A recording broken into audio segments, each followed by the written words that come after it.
और इस वक्त एक बड़ी खबर, सीजेपी की ओर से बड़े प्रोटेस्ट की धमकी दी गई है। सुप्रीम कोर्ट के निर्देशों के बाद सीजेपी का यह बड़ा बयान सामने आया है। कॉकरोच जनता पार्टी की ओर से कहा जा रहा है कि प्रदर्शनकारियों को टारगेट किया तो फिर से आंदोलन होगा, फिर से प्रोटेस्ट होगा। सुप्रीम कोर्ट की ओर से कॉकरोच जनता पार्टी के आंदोलन से जुड़ी याचिकाओं पर जो अंतरिम आदेश मिला है उस पर सीजेपी ने कड़ा रुख अपनाया है।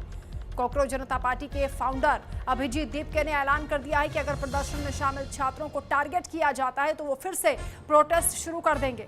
अभिजीत दीपके ने सोशल मीडिया प्लेटफॉर्म एक्स पर लिखा है कि अगर पुलिस के हाथों छात्रों को परेशान करना जारी रहा तो कॉकरोच जनता पार्टी जल्द ही बड़े पैमाने पर शांतिपूर्ण विरोध प्रदर्शन शुरू करेगी। सरकार को छात्रों को टारगेट करना और उन पर विच हंटिंग करना बंद कर देना चाहिए। सीजेपी नेता सौरभ दास की ओर से भी सख्त लहजे में चेतावनी दी गई है कि अगर सरकार ने छात्रों से किया गया अपना वादा तोड़ा तो उनके पास देशव्यापी आंदोलन दोबारा शुरू करने के अलावा कोई विकल्प नहीं बचेगा।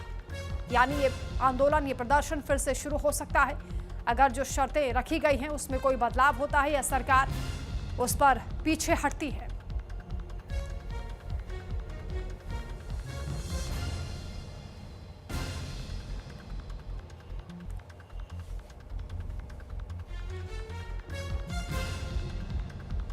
तो सुप्रीम कोर्ट के निर्देश सामने आए हैं, उसके बाद सीजेपी की ओर से ये बड़े प्रोटेस्ट की धमकी दी गई है और कहा गया कि सरकार सुप्रीम कोर्ट का हवाला देकर अगर शर्तों से बचना चाहती है, अगर कार्रवाई छात्रों पर जारी रही तो दोबारा ये आंदोलन शुरू किया जाएगा।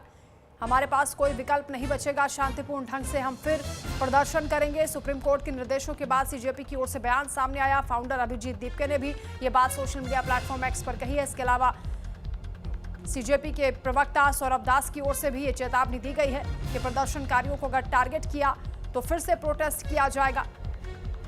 सरकार से जिन मांगों पर सहमति बनी है, अगर सरकार उससे पीछे हटती है तो दोबारा हम प्रदर्शन के लिए तैयार हैं। प्रदर्शनकारियों पर केस वापसी को लेकर सीजेपी की ओर से डिमांड की गई है। हालांकि सुप्रीम कोर्ट की ओर से कहा गया कि जो नाबालिग हैं उन्हें तुरंत रिहा किया जाए। इसके साथ ही जिनका कोई क्रिमिनल बैकग्राउंड नहीं है उन्हें भी रिहा किया जाए। इसी पर आपत्ति जताई गई है सीजेपी की ओर से और उन्होंने कहा है कि हमने ऐसी कोई शर्त नहीं रखी थी, सभी छात्रों को छोड़ा जाए। अगर ऐसा नहीं होता है तो फिर से आंदोलन किया जाएगा। तो एक तरफ किसानों के साथ भी अभिजीत दीपके की बातचीत हुई है। किसान और छात्र भी मिलकर रणनीति सरकार को घेरने की बना सकते हैं, ये भी खबरें आ रही हैं। इस बीच सुप्रीम कोर्ट के निर्देश के बाद सीजेपी की ओर से बड़े प्रोटेस्ट की फिर से धमकी दी गई है। आपको याद होगा 3 प्रमुख मांगे जो सीजेपी की ओर से रखी गई थी उसको लेकर सरकार ने सहमति जताई, जिसके बाद यह आंदोलन खत्म हुआ। जंतर मंतर से प्रदर्शनकारी हटे हैं। हालांकि ये प्रदर्शन देशव्यापी हो चुका था, लेकिन अब प्रदर्शनकारियों पर जिस तरीके से एक्शन हो रहे हैं उसको लेकर सवाल उठाए जा रहे हैं। सीजेपी ने एक बार फिर से प्रोटेस्ट की धमकी दे दी है।